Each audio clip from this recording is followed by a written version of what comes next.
Hello students, आज हम लोग क्लास 8th के हिंदी विषय का पहला पाठ पढ़ेंगे। पाठ का नाम है जग जीवन में जो चिर महान और इस कविता के रचयिता हैं सुमित्रानंदन पंत।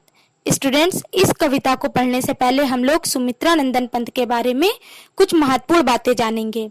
जैसे सुमित्रानंदन पंत का जन्म 20 मई 1900 ईस्वी को अल्मोड़ा के निकट कौसानी गांव में हुआ था। कहाँ हुआ था? कौसानी गांव में हुआ था। कब हुआ था? 20 मई 1900 ईस्वी को हुआ था। और सुमित्रानंदन पंत को उनकी रचनाओं के लिए पद्म भूषण की उपाधि से सम्मानित भी किया गया। उनकी जो प्रमुख रचना चिदंबरा है, उसके लिए उन्हें पद्म भूषण की उपाधि से सम्मानित किया गया।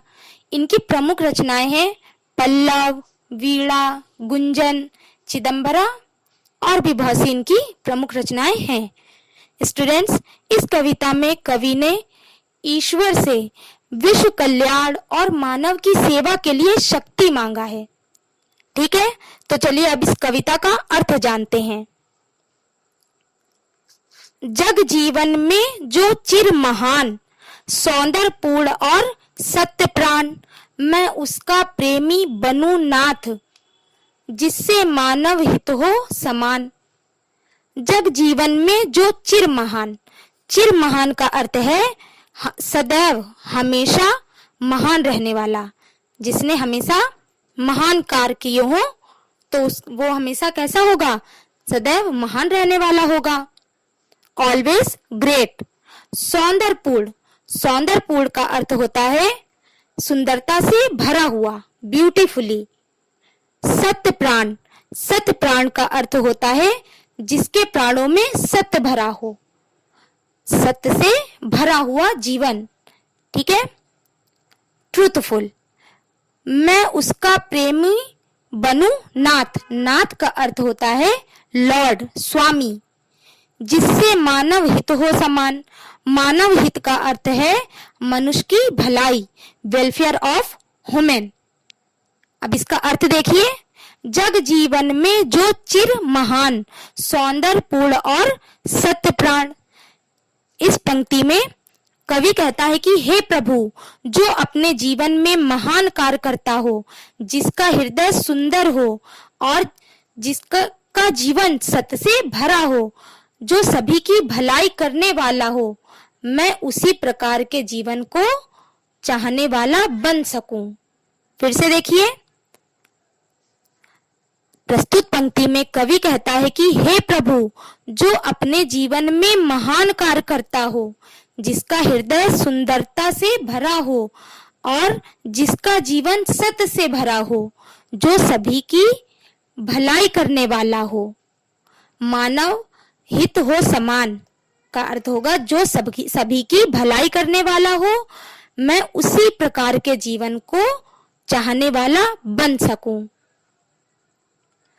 दूसरी लाइन आगे देखिए, जिससे जीवन में मिले शक्ति, छूटे भय संशय अंध भक्ति। संशय का अर्थ होता है संदेह, डाउट। अंध भक्ति, इसका अर्थ होगा तर्कहीन आस्था, जिसमें तर्क ना हो, ऐसी आस्था।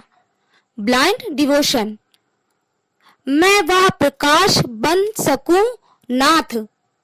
प्रकाश, प्रकाश का अर्थ होता है ज्ञान, नॉलेज। मिले जावे जिसमें अखिल व्यक्ति, इसका अर्थ होगा सभी मनुष्यों में परस्पर मेल हो, all main be in unity. ठीक, अब इसका अर्थ देखिए, जिससे जीवन में मिले शक्ति।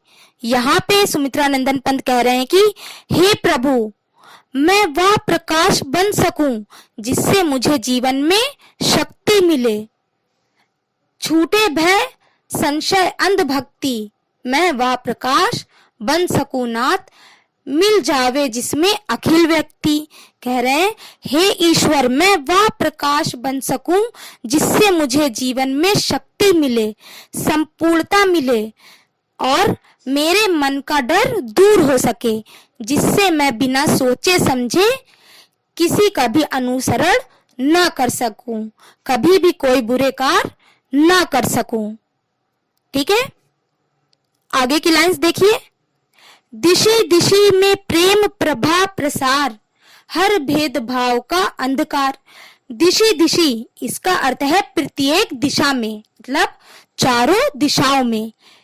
प्रेम प्रभा प्रसार इसका अर्थ होगा प्रेम के प्रकाश को फैलाकर, spread the light of love.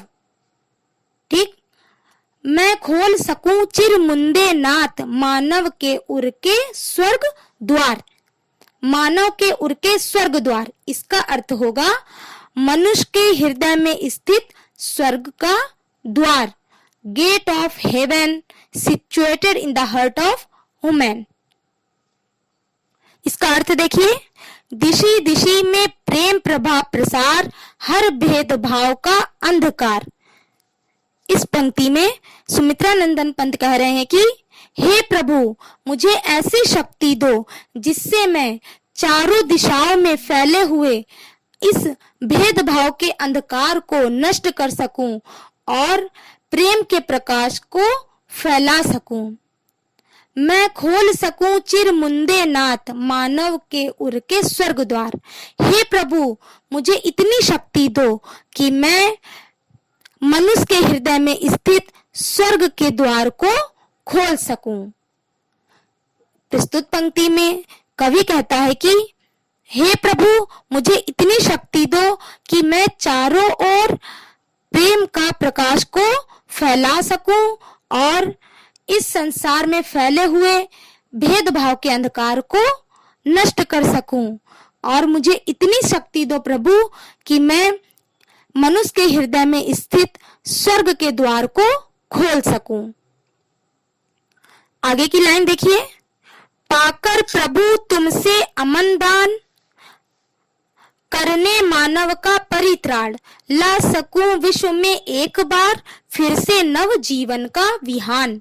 मानव का परित्राण इसका अर्थ होता है मनुष्यता की रक्षा, सेफ्टी ऑफ ह्यूमैनिटी। नव, नव मीन्स होता है नया, न्यू। विहान का अर्थ होता है सवेरा, मॉर्निंग। इसका अर्थ देखिए, पाकर प्रभु तुमसे अमर दान, करने मानव का परित्राण। इन पंक्तियों में कवि कहता है कि हे प्रभु, आपसे मैं मानवता की रक्षा के लिए अमर वरदान मिले। मतलब हे प्रभु, मुझे मानव की रक्षा के लिए अमर वरदान दो, जिससे मैं पूरे संसार में, इस पूरे संसार में एक बार फिर से नव जीवन का सवेरा ला सकूं। कह रहे हैं कि हे प्रभु, तू मुझे ऐसी शक्ति दे जिससे मैं मानव की रक्षा के लिए, मानवता की रक्षा के लिए मुझ में इतनी शक्ति आ जाए कि जिससे मैं संपूर्ण विश्व में एक बार फिर से नवजीवन का सवेरा ला सकूं। हे प्रभु, मुझे ऐसी शक्ति दो, ऐसा अमर वरदान दे दो जिससे मैं मानवता की रक्षा के लिए मेरे पास ऐसा अमर वरदान आ जाए जिससे मैं इस पूरे संपूर्ण संसार में, इस पूरे विश्व में एक बार फिर से नवजीवन का सवेरा ला सकूं। तो स्टूडेंट्स, आपको ये इस कविता का अर्थ अच्छे से समझ में आ गया होगा। अब मैं इस कविता से संबंधित कुछ प्रश्न बताऊंगी, ध्यान से सुनिएगा। पहला प्रश्न है, इस कविता में कवि ने ईश्वर से क्या मांगा है? इसका अर्थ होगा, इस कविता में कवि ने ईश्वर से शक्ति और ज्ञान मांगा है। इस कविता में कवि ने ईश्वर से शक्ति और ज्ञान मांगा है। दूसरा प्रश्न देखिए, चिर महान को प्राप्त कर कवि को क्या मिलेगा और क्या उससे छूट जाएगा? इसका अर्थ होगा, चिर महान को प्राप्त करके कवि को जीवन में शक्ति मिलेगी और भय मीन्स डर, संशय मीन्स संदेह, डाउट, अंधभक्ति मीन्स तर्कहीन आस्था छूट जाएगी।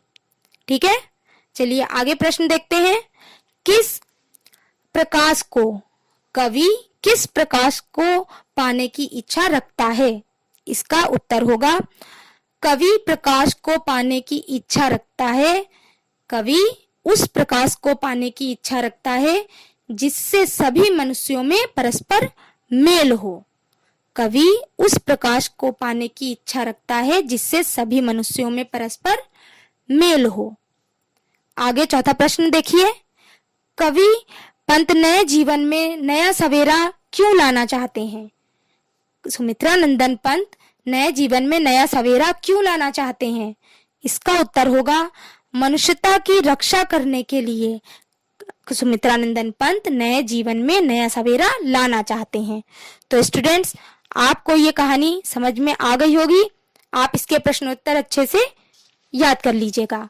नेक्स्ट वीडियो में मैं दूसरा पार्ट पढ़ाऊंगी। Good bye.